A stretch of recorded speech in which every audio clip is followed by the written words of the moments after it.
Today I have a new camera, and I'm very excited about it, but it's not a brand new cinema camera that's going to bring me a whole bunch of work or whatnot. Instead, it is this fun little guy, the Lego retro camera. So I was very excited to get this. There's one of these fun creator kits where there's a lot of different builds you can do, but I'm going to go ahead and build the retro camera and thought it'd be fun to build along and have a little chat about something that's been on my mind from a creative standpoint lately. So let's go ahead and dive into this. First things first, pop it open. Some stuff in here. All right, we got a wheel. We have instructions. Oh, looks like it's a different instruction book for each type of build you can do. Some stickers for our images. Let's see here. Instruction, and then Legos themselves. 1, 2, 3, 4. That's it. Those are the bags. All right. Well, there are 3 different builds you can do. You can do a retro television. You can do a video camera, very much like a handy cam, or you can do the full-on SLR. I love the idea of this little retro video camera, but I am going to go ahead and build out the SLR because I believe this is the one that uses all the pieces and is kind of the most complete build. So we'll get started with that.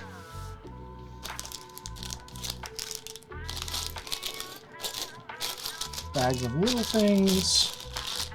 Okay, they're not numbered, but they go up by size. All right, we'll go ahead and get cracking here. Guessing you're gonna start with the largest bag. That'd be my guess.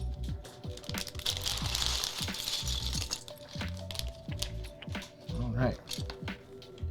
So something that's been on my mind lately, oh, this is fun. This is the camera strap itself. Something that's been on my mind lately is the fact that I am currently going through, or maybe coming out of, a season of what I would call a creative valley. It's not necessarily depression, although it very much feels like depression at times.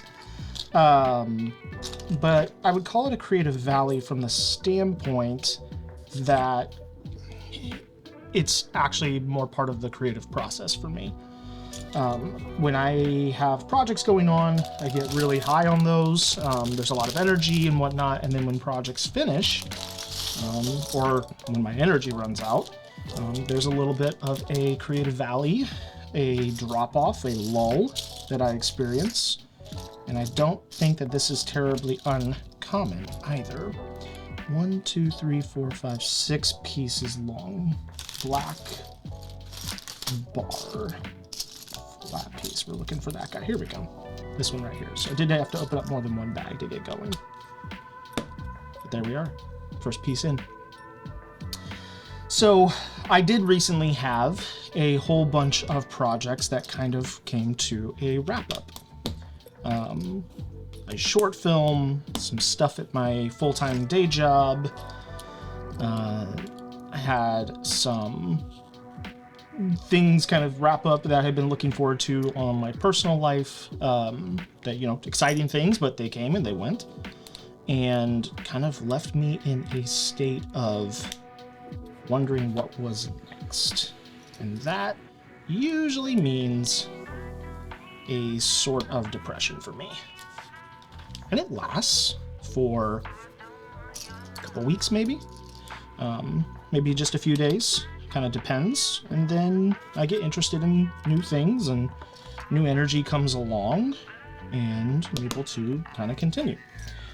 And one of the things that I've taken a little bit of solace in when I have these periods is if you've seen the movie Phantom Thread by Paul Thomas Anderson, starring Daniel Day-Lewis, just full of people who have 3 names instead of 2. The main character in there, who is a dressmaker, goes through a similar, but I would say more extreme version of what I experienced, where after finishing a dress, finishing a project, they describe it as just this period of grief and mourning and ennui, and just he stays in bed for days at a time,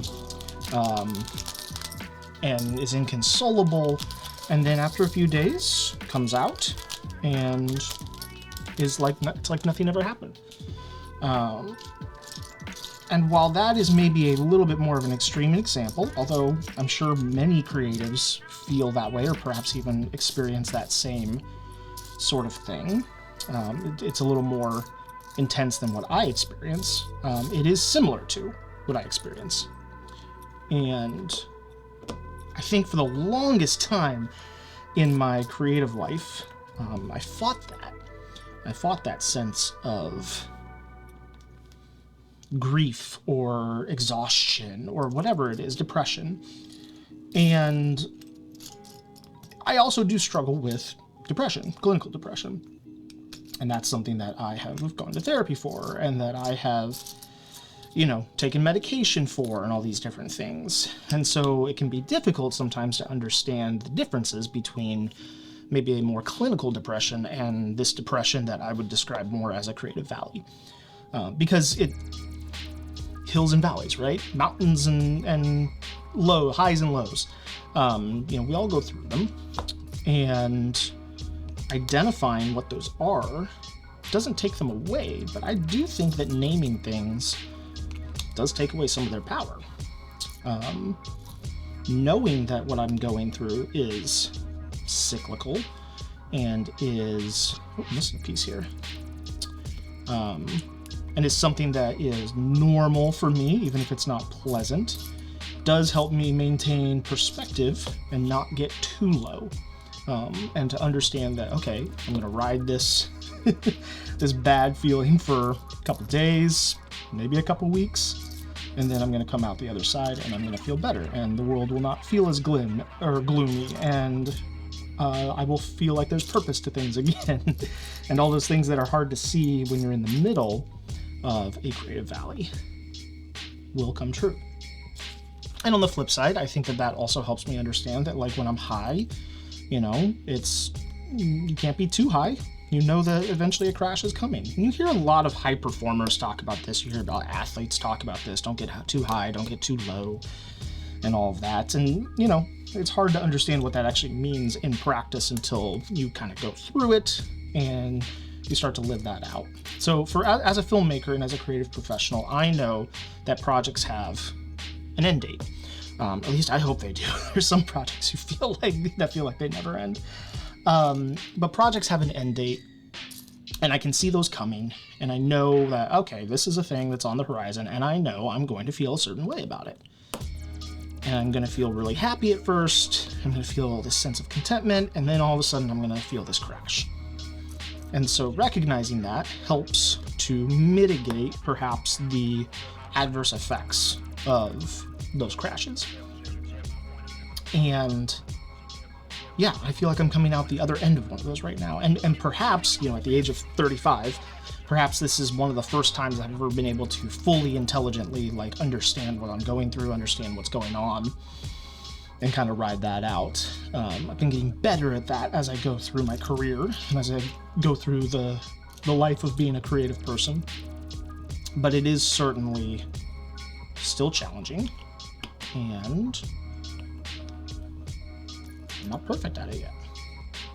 Of course I'm not perfect at it. No one's perfect at anything.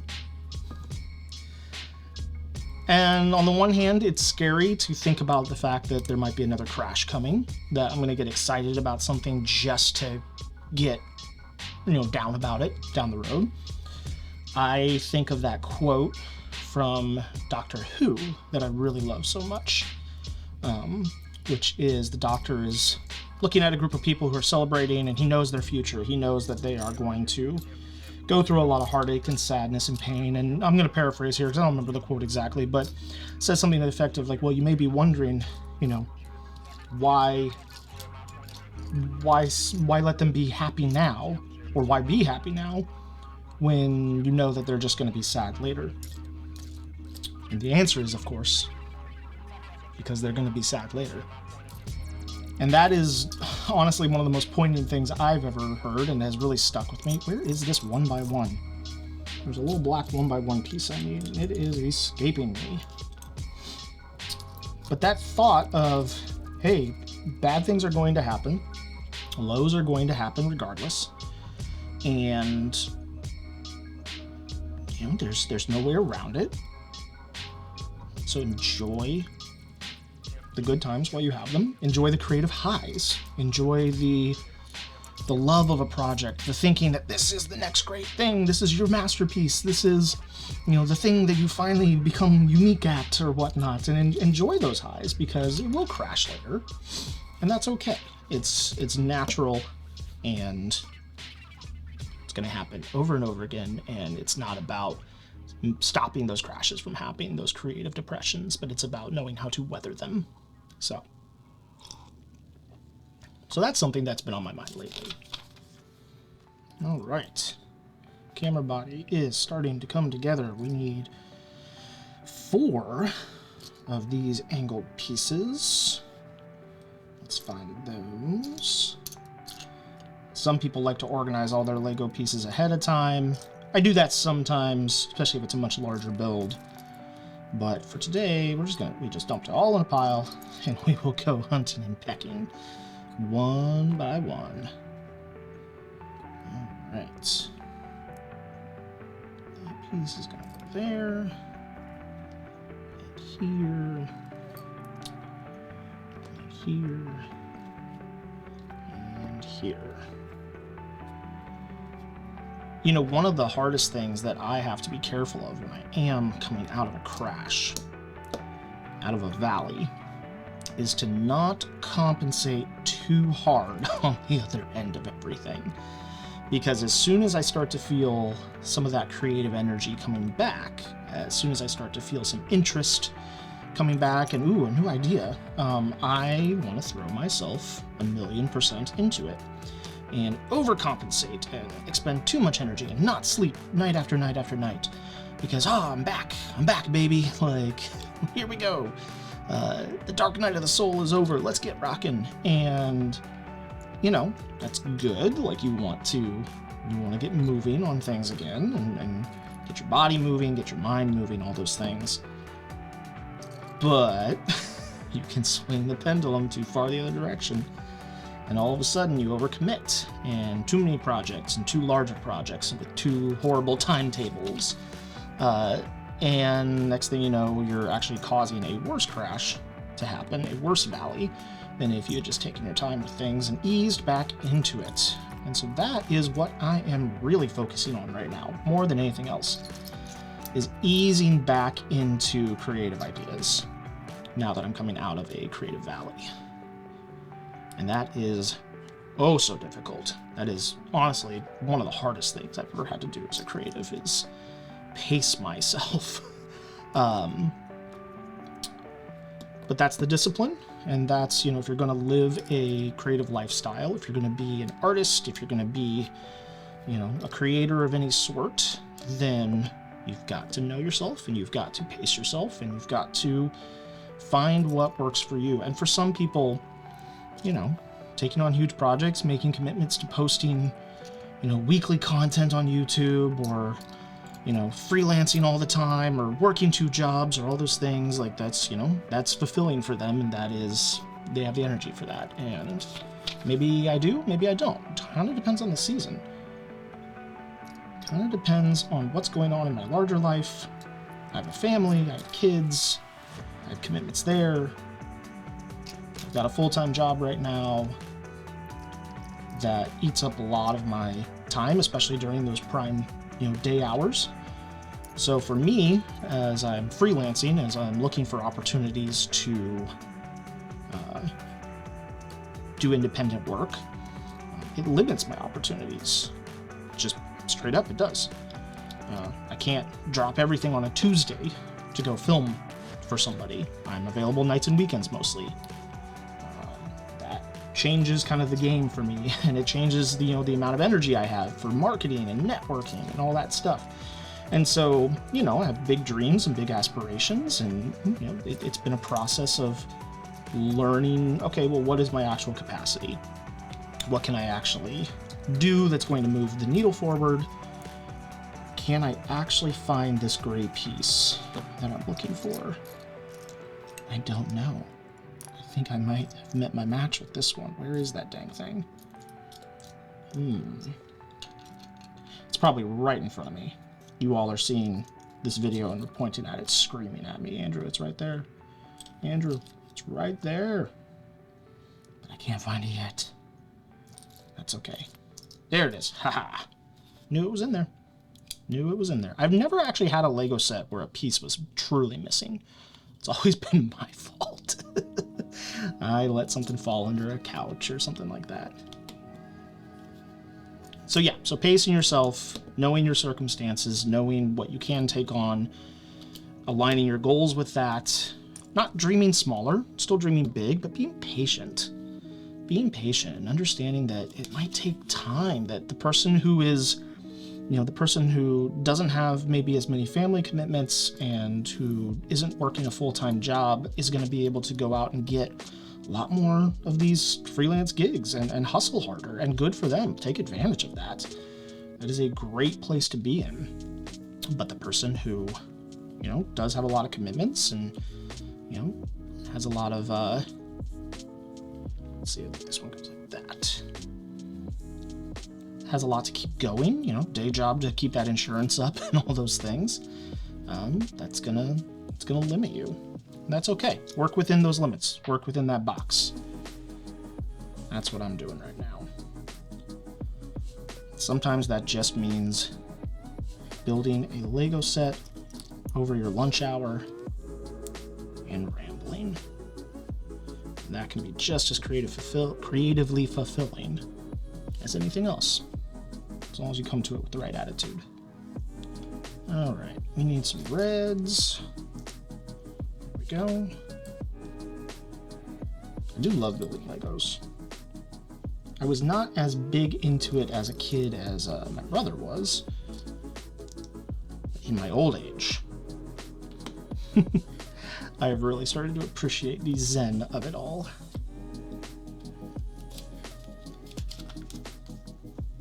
And the aesthetic. I like the way it looks. It's a cool aesthetic to take a build like this camera, and Lego-fy it. I think the Lego designers are very interesting, very creative people.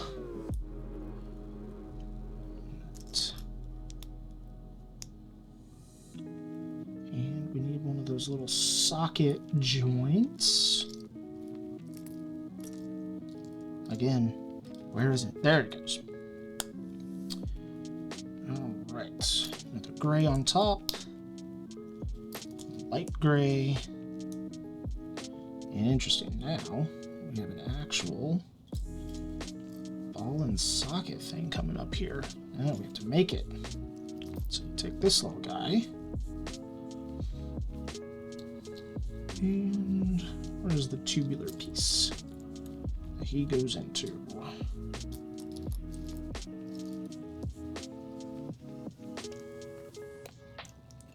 Not that one.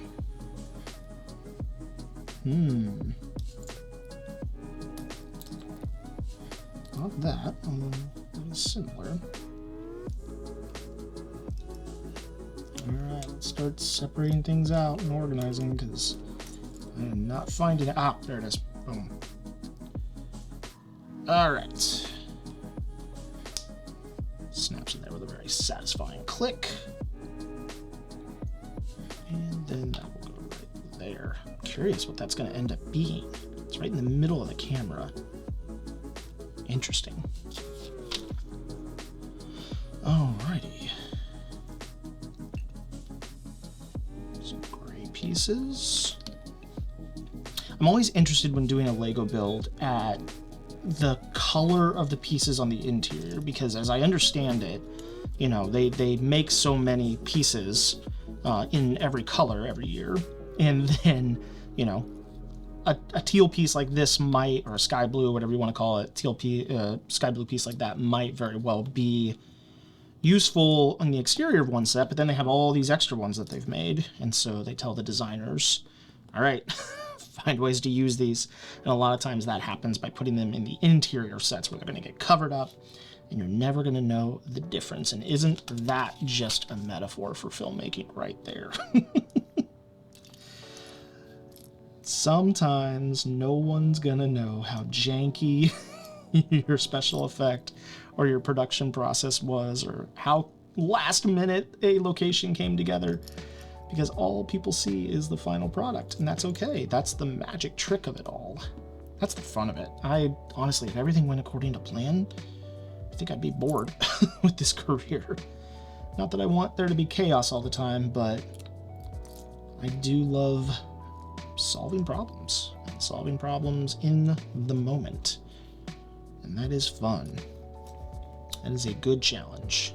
All right, tie all that together with some left pieces. Oh, it looks like 2 of those go on there. Interesting, building up a stack. All right. Got another one of these. Then, big old guy on this side.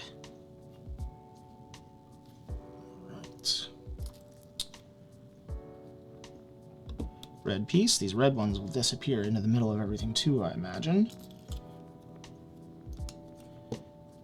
Very interested to see what this is.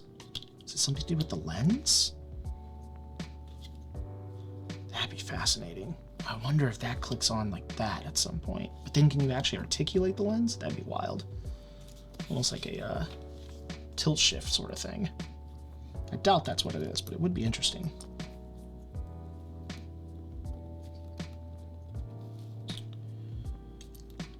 So yeah, so I'm coming out of this time of a creative valley, and I'm getting some ideas for new projects, new things I want to try, whether it's videos like this or documentary work that I'm pitching at the moment. There's a lot of exciting things on the horizon. But you know, I feel more energized and just refreshed and rested right now than I think I have in a long time. And I want to attribute that, I think, to actually letting myself go through the valley, right? Like not fighting the valley, not fighting that depression as much, but letting it be, recognizing for what it is, understanding that it's going to be temporary, understanding that it's, you know, your body and your mind saying, hey, it's time for a little rest, and resting, not doing a bunch, you know? Instead of hustling, you know, every night for 2 hours, you know, doing marketing, spending time watching movies with my wife. And I've been watching Shogun the last few weeks, and wow, is that awesome. Such a good show, and very inspiring, right? You're filling your creative bucket back up during those times. And this is not a new concept. People have talked about this for decades, hundreds of years. But sometimes you kind of come to things in your own time, in your own way, and you experience them firsthand, and they mean all that much more to you. And that's kind of how I feel about this right now. All right. Ooh, turn it around. Excellent. All right. Now we start to see why we were putting some of those funky pieces that were pointing every which way.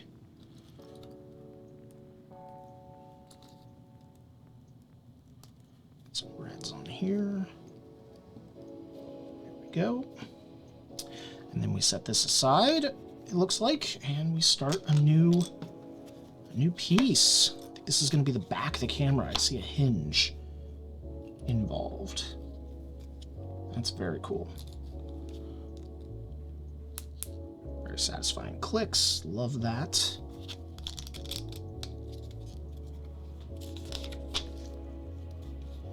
Flip this over.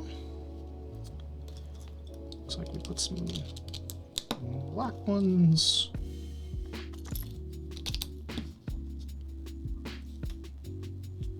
And it gave me the parts list over here. I want to make sure I'm getting the right gray pieces. Yep, 2x3s. Okay, flip back over. Then, this guy is gonna go there. And then we need one of those staggered pieces, but in black. Not this one. No, there it is. Looked brown from my vantage point, but that is black. Aha! And now, clicks in, and look at that. Very cool. Load your roll of film in there. It's too bad this thing isn't actually functional. That'd be pretty sweet. Maybe one day they'll make one. I'm sure somebody already has done their own version of it.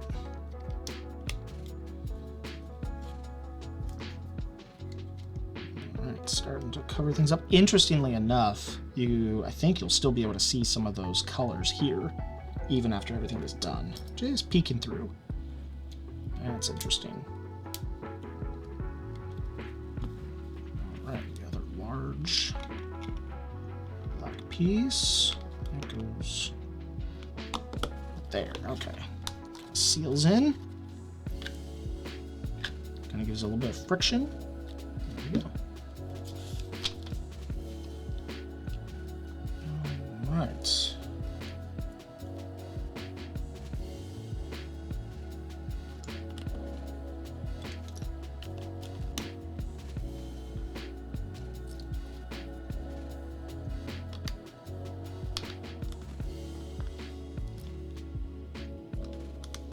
Camera body is starting to come together.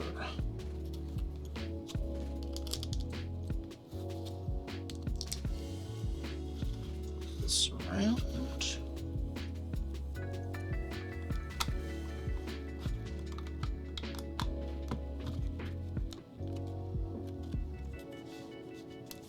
Oh, looks like you make two of these things. I got a little hasty there. Getting a little too excited. Go.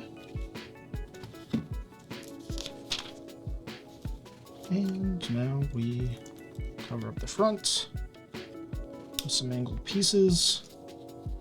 Create a nice, clean look to everything.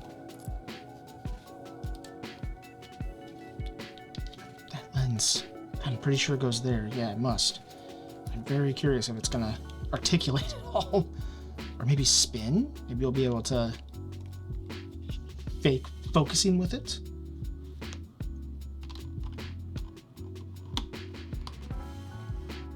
All right.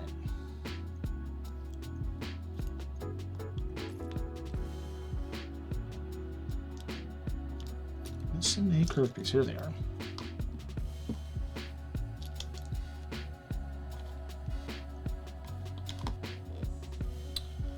And one more needed. Here it is.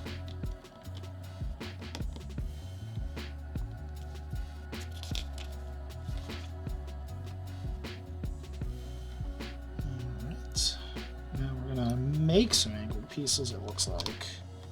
Interesting that they didn't just include them. Again, they've got parts that they need to use up.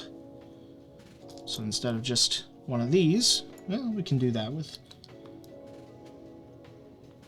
a 1x1 and a 2x1. If I can find that other 2x1. Where did it go?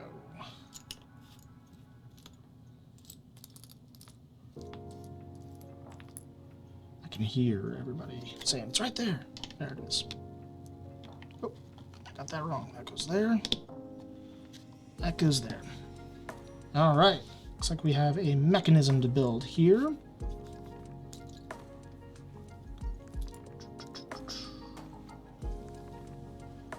There we go. So this pushes through the back. And then places right there.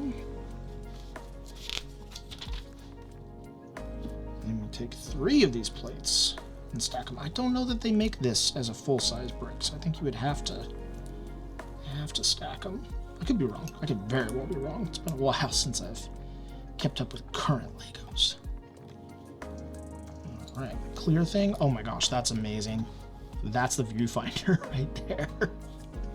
That's adorable. I love it. I love all the little details that they've thought of in this. All right, got another right angle brick.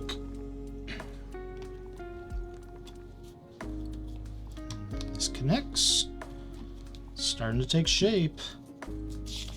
All right, stack 3 more of these corner pieces.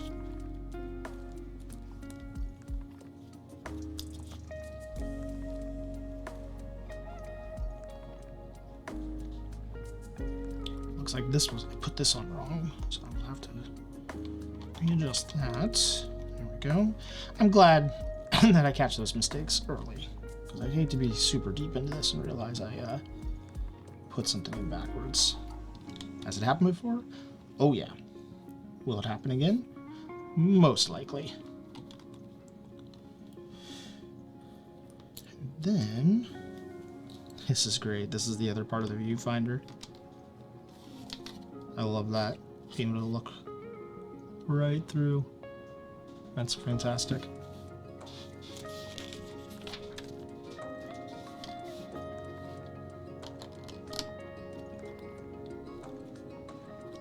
Okay.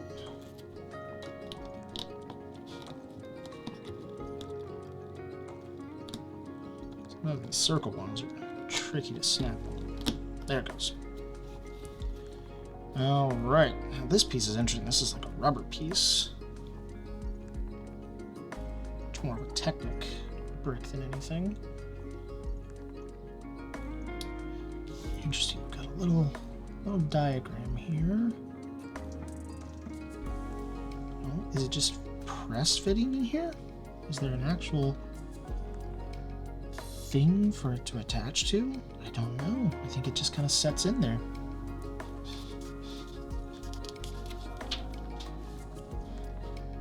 Then this goes on top. It just gives it kind of a little bit of tension there. No, actually, that doesn't go on top quite yet.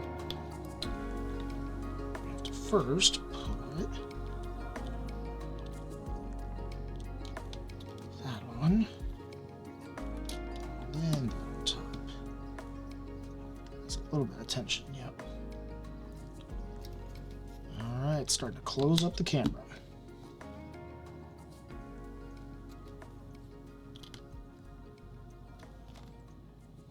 And then where do those little two... Those go here. Okay.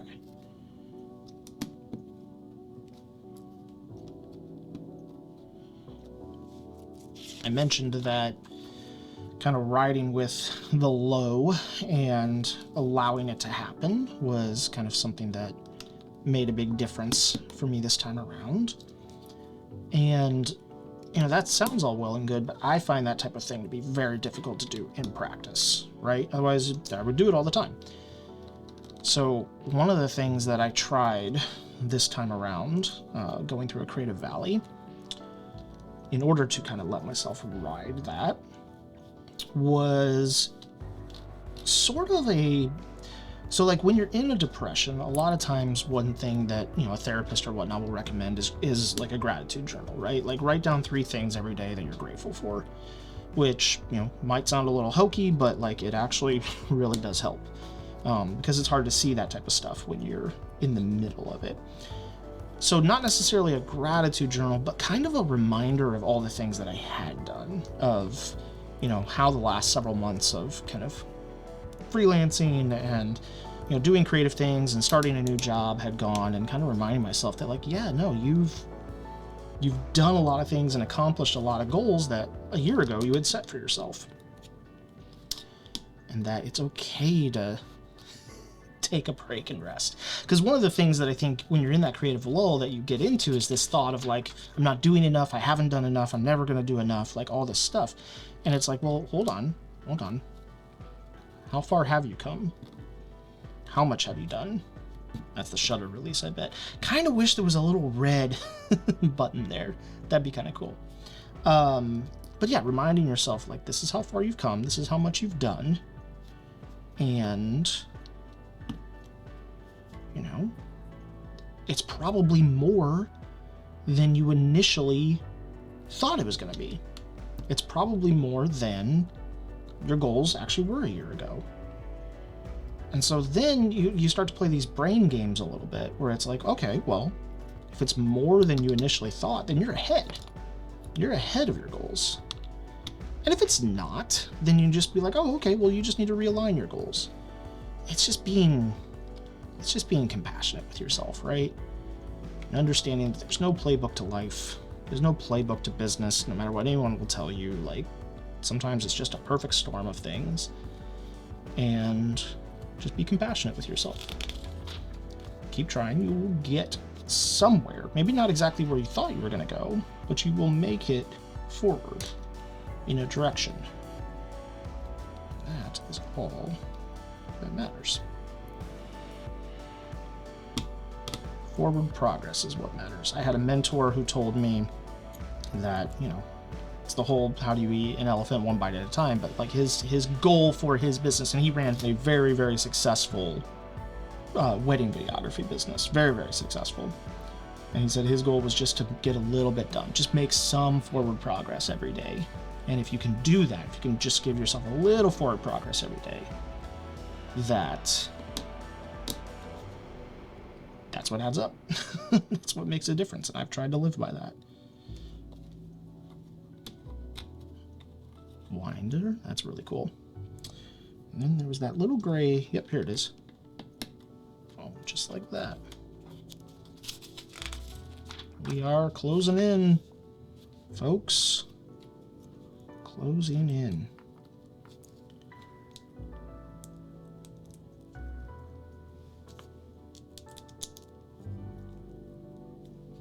Okay.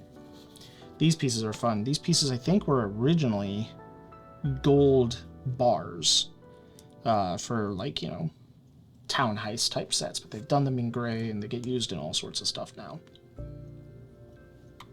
Oh my gosh, it's a cold shoe mount. That's really clever. I really, really like that.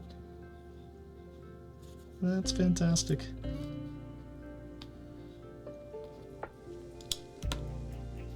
All right. Now, this is interesting. This is going to be the lens element, I'm guessing. So, red, sky blue, black bridge, and we make 4 of those. This is usually my job when my son and I are building a Lego set. It's when we get to these ones where you have to build several of the same thing. I will knock all these out real quick, and then he will assemble them all. Good teamwork. There we go. All right. Put this together.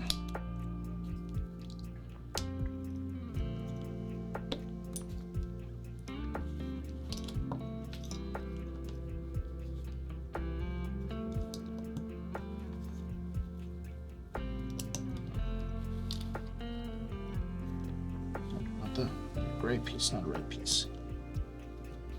Go. Alright, and this goes on.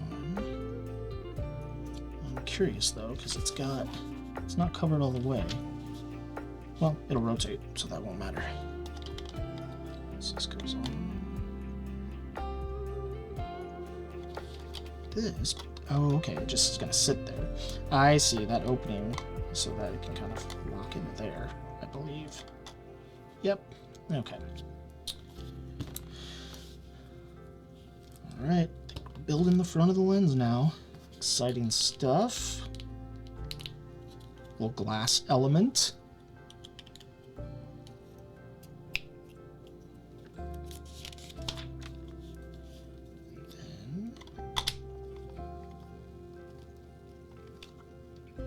There we go.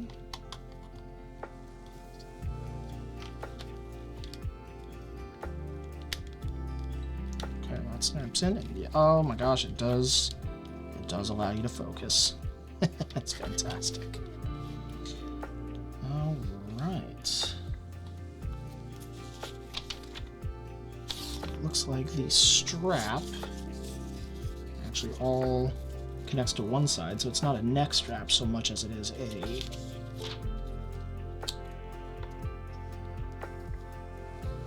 hand strap, which is clever.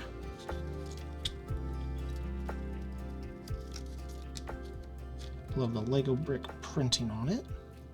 There we go. And I think that is the camera. Oh no, we're missing a piece right here. Yep, that happens sometimes. Completely missed a step. Alright, let's see how far back we gotta go. Pretty far back. All the way to there. It is just this guy. Alright. Let's see how quickly we can do this without disassembling everything. Disassemble a lot.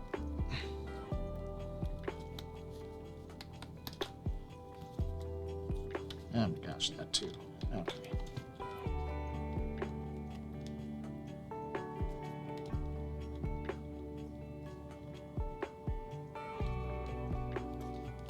There we go.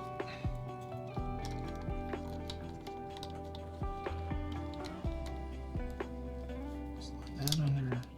That goes there. That goes on top. And then I think we're good. Forward, make sure that looks right. Yes. Okay. No more gaping hole in the camera. Alright, we'll set that to the side here, and looks like we're going to build the film roll next.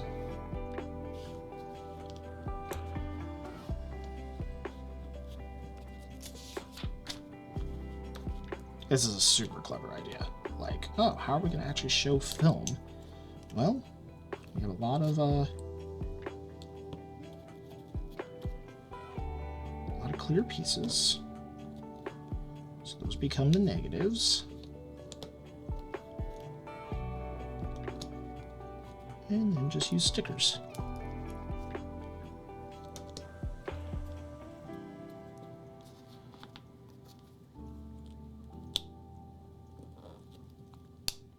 All right, sticker time. These look like they go on the outside. Stickers have a translucency to them as well, which is nice. It'll allow you to shine light through.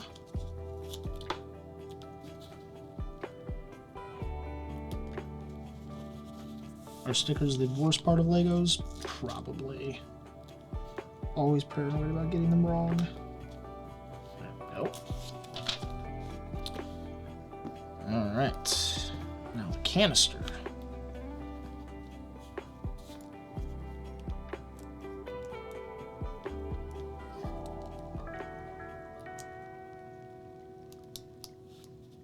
One side and the next. Actually, my bad. I'm only supposed to put one of those on there. And put that on top. I see. Gives it a place to stick so that the film comes out of the canister. That's fantastic. Oop, wrong top piece. I'm just making all sorts of mistakes now. That's okay. It's fixable. Just like most mistakes when you're working. Most are fixable. Breathe. Right. That's fantastic. Fits right in there. Closes just fine, and now you have loaded film. You can hear that rattling in there. That's kind of fun. Alright, build another canister, it looks like. Another film strip.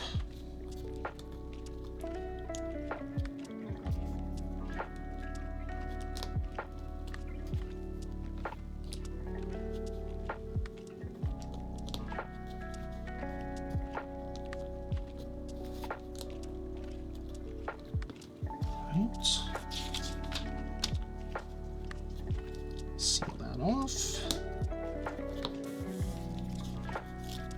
The rest of the stickers on here.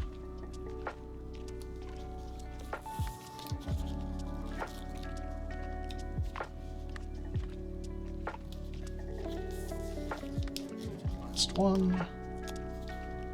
Some beautiful butterflies. Love a good butterfly photo.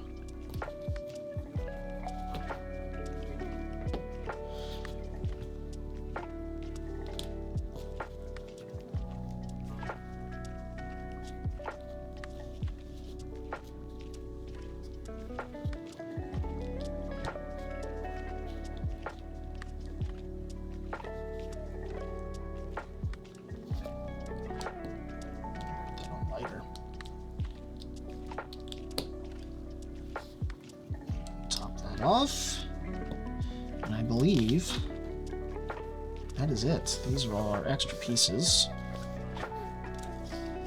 Here's our retro camera. Just a little winder. All sorts of cool. Yep. Going forward to the next frame. Focus up, you can look through the viewfinder, you can legitimately see through it, which is awesome. And there you have it. Retro camera, according to Lego. This will be super fun to display on my desk, and I love the fact that the lens barrel turns to focus. That's super fun. So yeah, as I come out of my creative lull, I'm excited for new things, and if that's where you find yourself as well, just remember that it comes back up, right? It's like a wave. And we don't stay down here as creatives forever. Eventually something will inspire you, something will excite you, and lean into it then. But for now, rest. That's the best thing you can do.